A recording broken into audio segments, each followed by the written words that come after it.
Hi, Kieran. How's it going? How you doing? You right? Good, thanks. Listen, obviously a new season, and Dan spoke last week. He talked about silverware as the goal that Ulster really have to chase this year. That will include, you'd imagine, getting beyond Leinster and a few other teams that are up there. Ulster have always been thereabouts in the last few years that haven't quite managed to do it. How do you feel you've stepped it up in your pursuit of getting to that level and getting that silverware going into this season?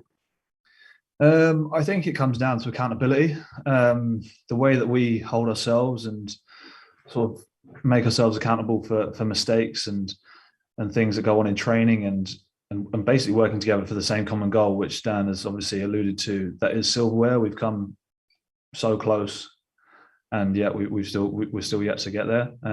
So I think accountability is massive. It's massively changed. The onus is on us now to sort of find a way to sort of polish what we need to do to get to that final goal. Thanks, Kieran. Cheers.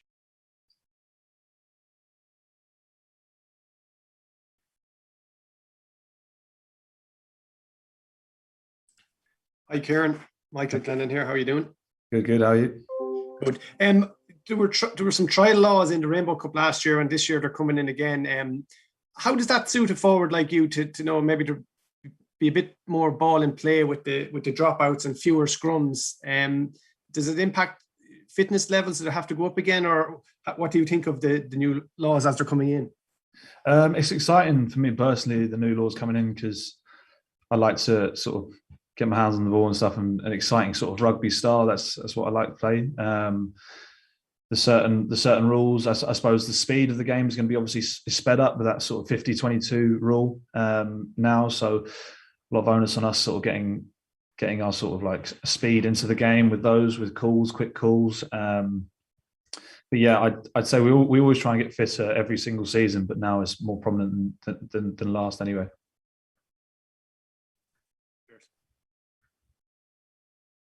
Kieran, how you doing? How you doing? You right?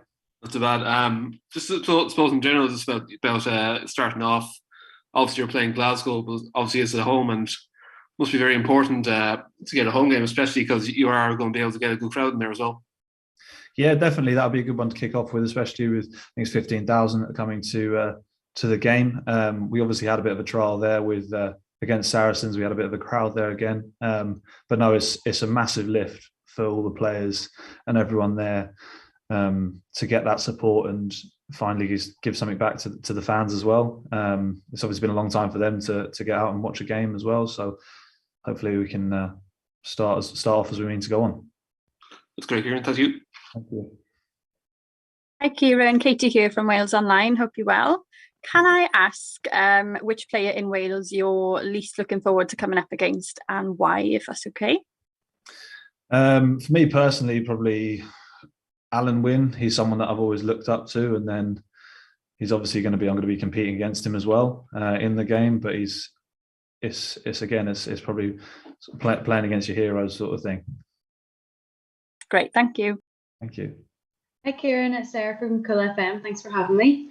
There's a great deal of excitement as the season gets underway again, but I was just wondering if you have any fears with regards to what COVID could potentially do to another season. Yeah, it's obviously that's in the back of your mind. Again, we've got a job to do, I suppose, and all the right protocols are in place, and all we can do is follow them and sort of hope for the best. As I said, we sort of prepare as we mean to go on. So we prepare for a game, and if sort of something doesn't happen, it gets rearranged or something like that, then we adapt and we move, sort of thing. That's what we said last year was all about adaptability, and I think that will carry on into this season. Thank you. Kieran, can I just ask you about how excited you are about some of the young players that are coming through at Ulster at the moment? Quite a few picked up caps for Ireland during the summer. There's a really good crop of players, it would seem, all coming of age around about the same time now. Yeah, definitely. There's some exciting young players. They're actually very sort of experienced and knowledgeable in what they say, and they're almost not scared of coming to the forefront and asking questions and sort of giving advice. They're all very smart rugby players, just to name a few. James Hugh, Mike Lowry, Tom O'Toole, Callum Reid. he's just coming to the forefront as well. They're all going really well, and they're all adding value to the squad. So it's exciting times ahead.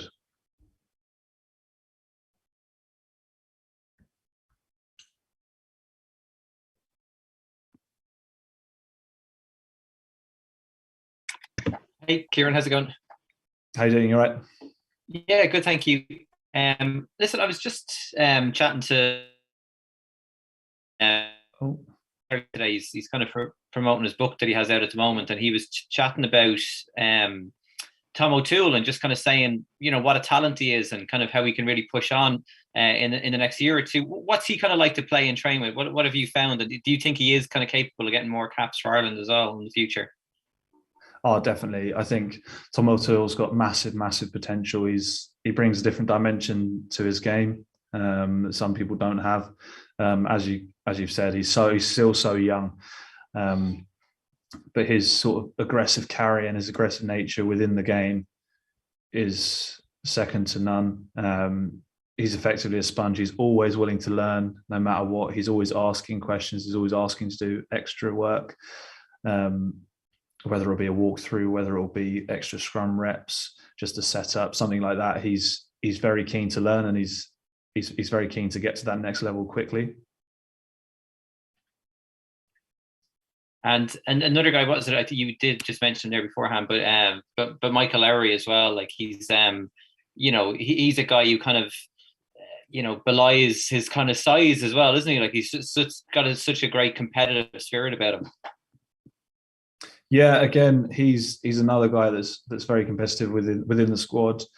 But again, he's sort of someone that you'll try and contain, but you can't. He's a live wire. He moves so well. For someone of his size, he's extremely hard to put down, and he's a strong guy, really, really strong guy, and he's a perfect person to have in your team, really, who can sort of have those game-winning, game-changing moments.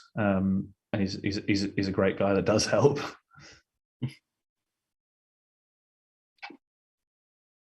Perfect. Cheers. Perfect. Thank you. Kieran, just might come in with another one there.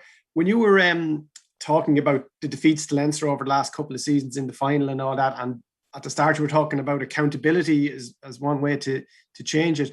Did you have a conversation amongst yourselves, amongst the players, or even with the management about facing up to the truths of why you kind of fell so short or fell short of what was expected of you on those days, and how specifically to improve on that?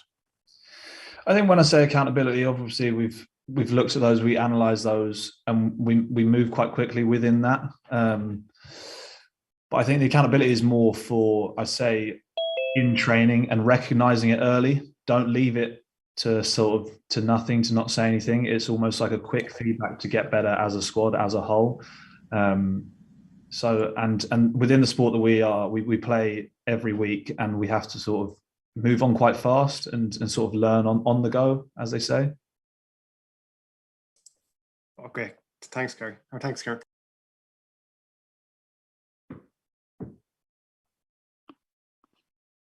Hi guys, if there's any more questions for Kieran now, if you wanna get them in, otherwise he can move on to his next duty. Can I just throw in one more? Kieran, I'd also like to ask a question, please. Go ahead. Thank you very much. It's Morgan from the Star. It's a pleasure meeting you. I just want to, if I can just ask, and I apologise, just two questions. What you're expecting from the South African sides in competition, and then the second question: what is the defining characteristic of Irish provincial rugby that a larger support base in South Africa must now expect?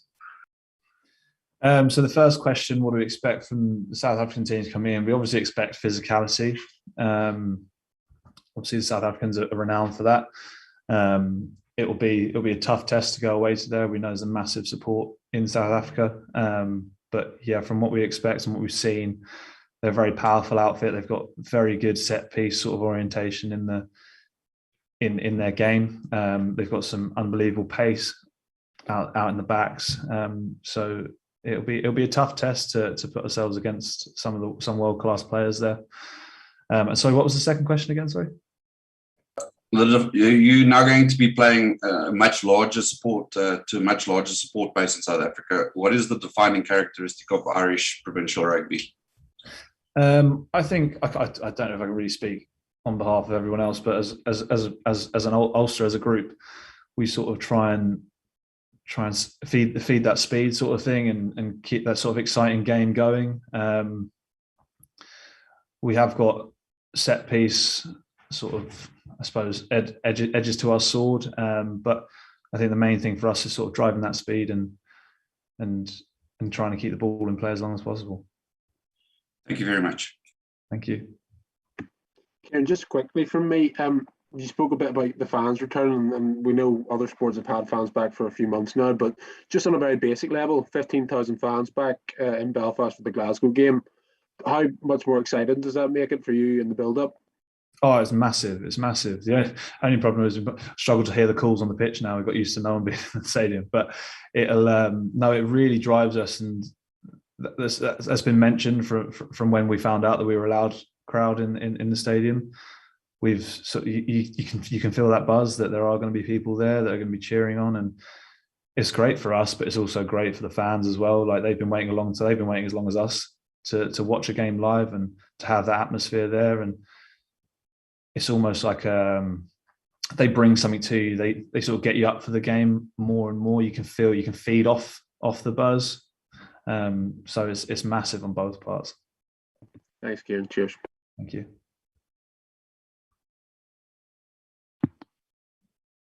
Just for me, one more for me, if that's okay, Kieran. Just looking back at yourself, like you've well over 100 games now for Ulster, like Irish caps as well, and you're into your 5th year over here. Just kind of wondering what was in your head when you kind of first took the step to come over, and what you had kind of told yourself it was going to be like, and the kind of journey of being through. But yeah, what you kind of told yourself before you set off for Ulster about what you wanted to achieve.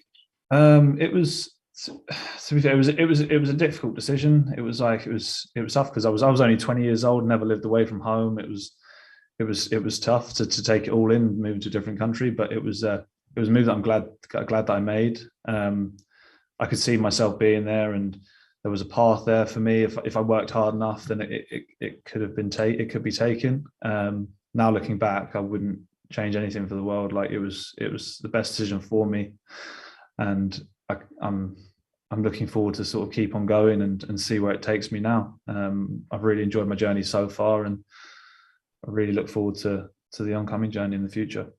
Perfect. Good luck with the season. Thank you very much.